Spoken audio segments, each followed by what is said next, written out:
Olivia. And I'm Jake. And this is All About Animals.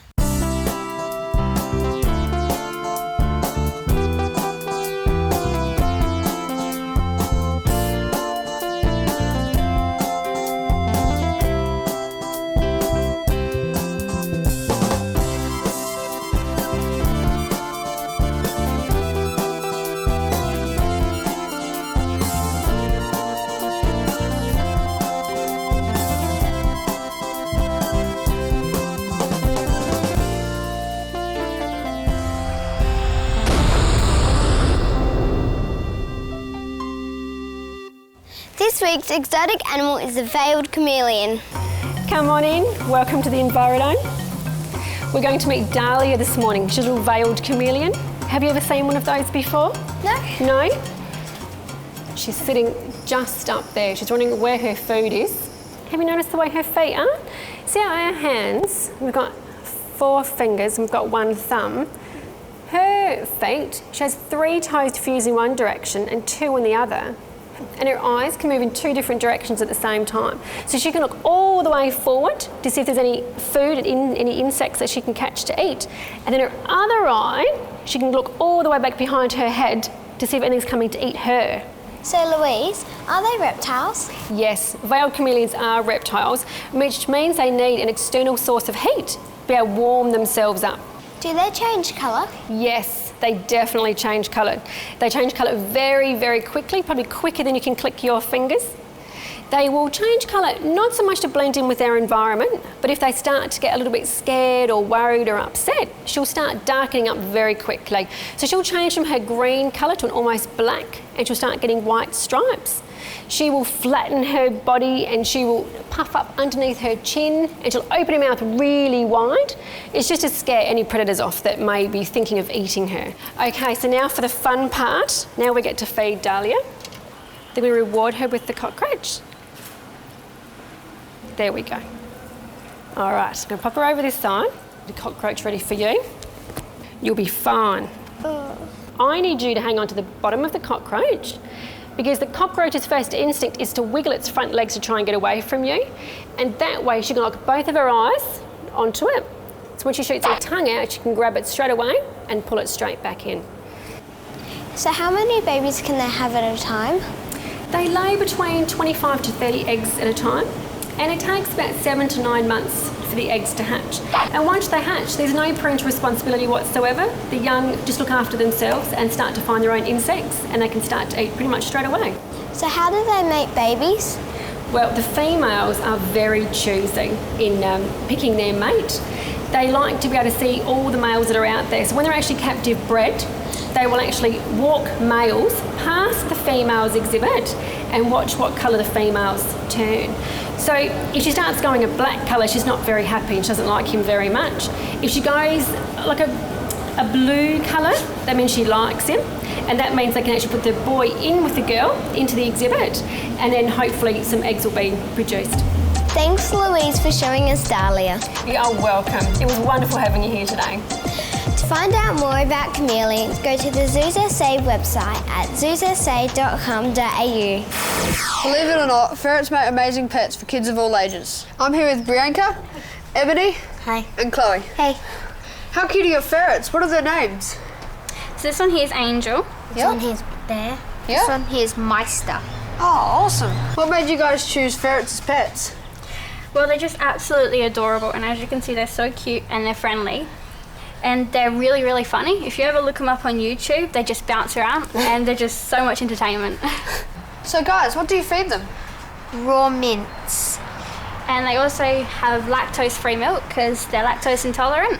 Oh. And you can give them treats such as little sultanas, but just little amounts because they'll get a stomachache, or cucumber, bananas. So how big are they when they're first born? Well, when they're first born, they can actually fit into a teaspoon. They're really, really little. And then at about 7 weeks of age, they're almost full size. Really? And the females, they grow to about that big. And the males are around that size there. Or if they're a bit overweight, it's about that size there. So what sort of animals are they? Well, they're mammals because they give birth to live babies and they drink milk from their mother. So how many ferrets do you own? We have 23 ferrets. Really? 23? Far out. And so if I had a pet of my own, what would I need to do to look after it? You'd need to make sure they have a cage to keep them in and sleep, so they can sleep in. And you have to have a kitty litter, because they can be kitty litter trained. It's really easy. And their kitty litter needs to be changed daily, because they can get this thing on their feet called foot rot, which really isn't good. It's really bad for them. And you need to make sure they always have fresh food and water in their cage. Feed them about twice a day, and just make sure they have plenty of exercise. Like, you can let them run around your house and everything as long as they're supervised, because they're little monsters. They'll get into anything. They'll try to eat rubber, and that can actually kill them. Yeah. So anything that's rubber, they'll run away with and try to eat it, and it can be deadly. So Chris and Tyson, I see you brought your ferrets. What are their names? This is Deathwing. This is Roxy. Guys, how old are your ferrets? About 5 months. Mine's about 6 months. Okay. How old are they when they are allowed to have babies? Probably about 1 year to have baby. 1 year? And so how many babies do they have in a litter? About 4 to 6 on average, but they've been known to like have 15, 16. Wow. So what's a group of ferrets called? They're usually called a business. Really? So what are some of the toys that they like to play with? Well, there's a lot of toys they can play with. They play with socks, plastic bags, balls with bells in them. And I can see that you guys have got leashes on them. What do you do with the leashes? You can take them for walks. Really? Yeah. So you walk them just like normal dogs? Basically, yeah. Wow. Thanks you guys for sharing all your stories about ferrets. I think I might get one myself. You're welcome. coming up, a slam dunk with Jacob Holmes from the Adelaide 36ers and some dogs that love basketball. Hi, how are you? Hello, good, how are you? Good. Hi Bess, who is this you've got with you today? This is Becky. This is one of our beautiful little girls. She's about 4 years old. So how many koalas do you have at Cleveland Wild Park? Just under 40. Just under 40? Yeah, we've got quite a few. Where does the koalas in Cleveland come from? Most of them come from the wild, they're orphans, so unfortunately there's lots of cars on the road and they can often hit koalas. Sometimes they've got a joey and we can take care of the joey for them. Some of our other koalas were born here, but most of them are from the wild as orphans. How many leaves do they eat a day? 10% of their body weight. So for someone her size, it's about 1,000 leaves every day. But the boys, they're about twice the size, so they can eat 2,000 leaves every day. Whoa. It's a lot of leaves. So how long do they live for? In the wild, koalas live for about 11 years. In captivity, though, it's a bit longer. It's 15 is average. Our eldest boy is 18 at the moment, and 18. I've heard of one living to 21 years even, which is really old. Why do they have hair in their ears? Well, the more hair you've got in your ears, the more sound waves you're going to catch. So she's got really good hearing. She can hear really well, which is good because she doesn't see very well. Koalas rely on their hearing and sense of smell with that big nose as well. Are koalas dangerous to other animals and people? In the wild, they're usually in the tops of the trees, so they're usually pretty well on their own. They're not dangerous, but if people get too close to them, they can defend themselves. They get pretty scared of people because we're a lot bigger than they are. Why does she have such sharp claws? Well, for climbing trees and for defence as well. But if you can imagine, if you need to climb to the very top of a tree, especially eucalyptus trees, they need sharp claws to get there, and strong muscles as well for climbing. Are koalas endangered? They're classed as vulnerable at the moment, so not endangered, but they are vulnerable. So how many koalas are left in the wild? It's hard to know how many. In Adelaide and South Australia we've got quite a few, but other areas in the country like Queensland and areas of New South Wales, not enough over there. Yeah, not a lot of habitat for them to live in. For more information about koalas, go to clevelandwildlifepark.com.au.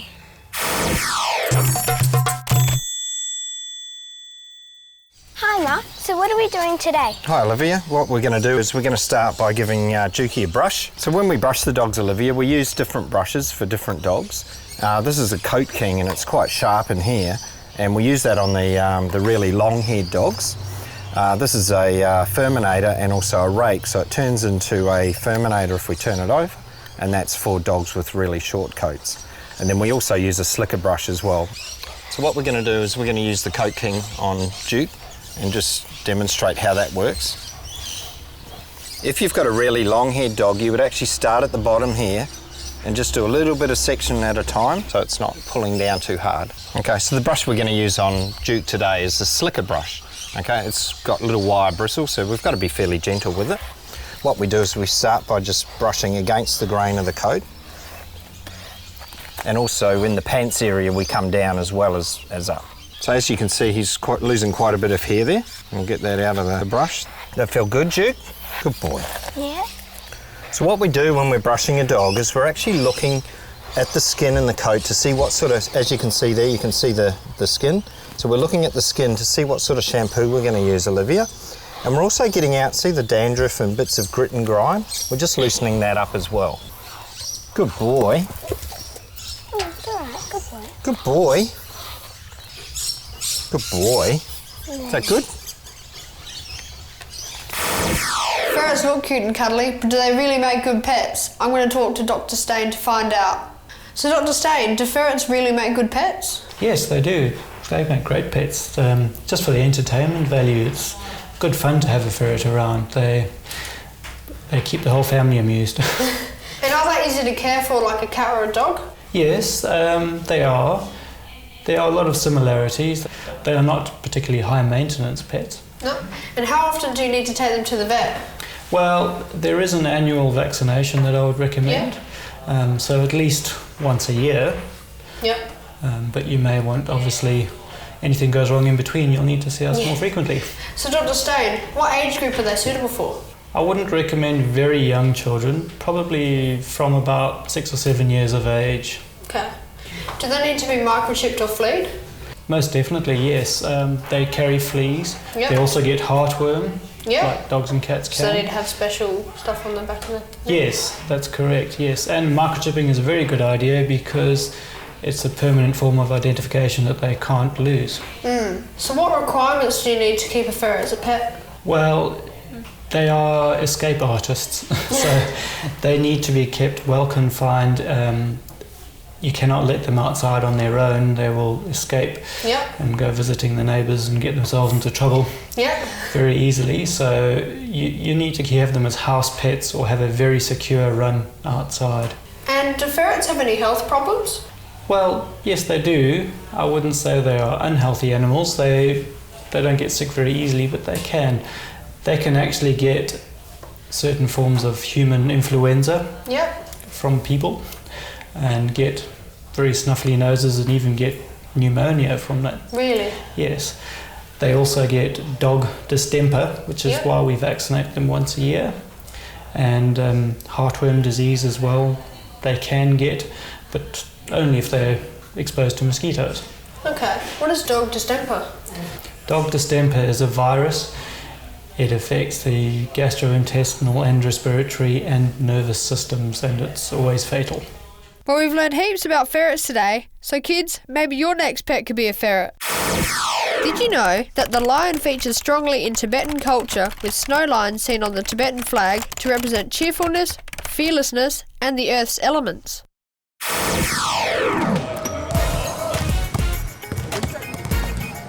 In today's Celebrity Pet, not only did I meet some very cool dogs, but I got to play basketball with a 36er. It's not till you get next to them you realise how tall they are. He was huge. I'm here at the Adelaide Arena with Jacob from the 36ers and his dogs.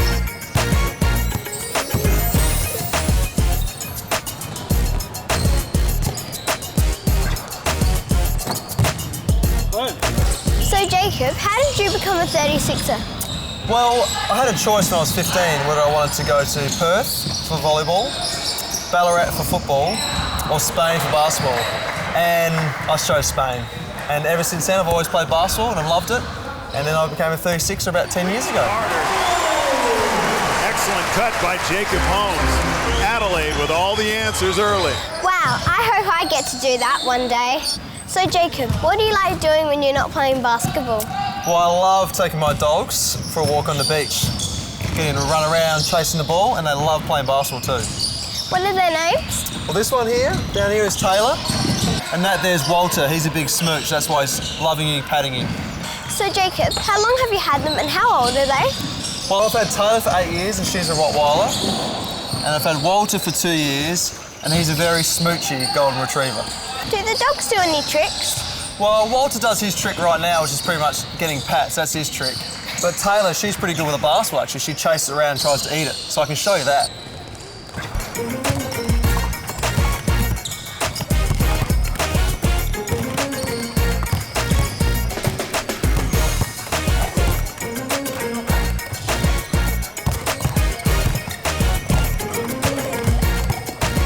As much as I had heaps of fun playing basketball, I didn't get into the 36ers, so I had to say goodbye to Jacob, Walter and Taylor. Better keep practicing my basketball. Stay with us, because Olivia chats to Shana and learns how to put an animal skeleton together from scratch. Then I show you this week's viewers' pets from all around Australia. This week's Nature Australian animal is the quokka. Quokkas are small, strong creatures found in Western Australia, mainly on Rockness Island. They're cute and fluffy and much quieter than their cousins, the wallaby. This is Lara, and she's about 6.5 months old now. So Lucy, what type of mammal are quokkas? Well, quokkas are a marsupial, and the type of marsupial they are is a macropod, and macropod means Bigfoot. So you'll see that they've got feet very much like a kangaroo, but they're just much smaller. Do they have babies one at a time? They have been known to have twins sometimes, but most of the time they'll have one baby at a time.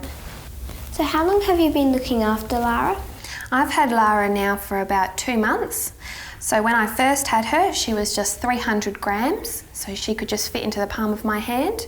And I would carry her around in a pouch much smaller than this, down my shirt.